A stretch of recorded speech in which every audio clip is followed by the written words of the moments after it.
আজি মই ফাৰ্ষ্ট টাইমৰ কাৰণে ৰোপৱেত উঠিম তো আপোনালোকক দেখুৱাই যাম আৰু মই বহুত বেছি এক্সাইটেড হৈ আছিলোঁ কাৰণ মোৰ কাৰণে প্ৰথম আৰু আপোনালোকে চাগে উঠিলে বহুতে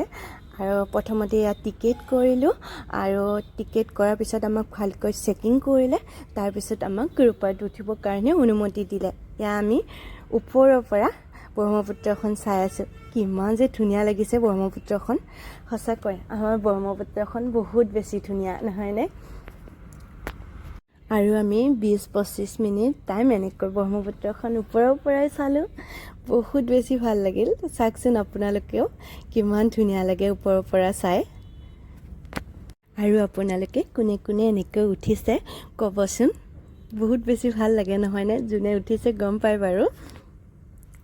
আৰু আমি এনেকৈ ইটো পাৰে নমাই দিলে কিন্তু আমাৰ হাতত মাত্ৰ 15 মিনিটমান টাইম দিছিলে তাৰপিছত কৈছে ৰিটাৰ্ণ যাব লাগিব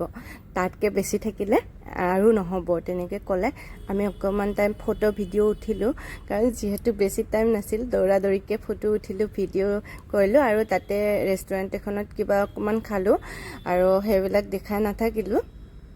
চাওকচোন আমি অলপমান পৰিৱেশটো উপভোগ কৰিলোঁ আৰু ফাইনেলি যাব লগা হ'ল আকৌ আমাৰ টিকেট চালে তাৰ চেক কৰিলে তাৰপিছত আৰু যাব দিলে আমি এতিয়া ৰিটাৰ্ণ হৈ আছোঁ তো বহুত ভাল লাগিল আৰু আপোনালোকে যোনে যোনে উঠা নাই আহিব এনেকৈ উঠিব ভাল লাগিব তো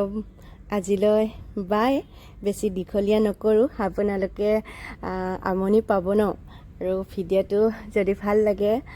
লাইক কমেণ্ট কৰিব বাই বাই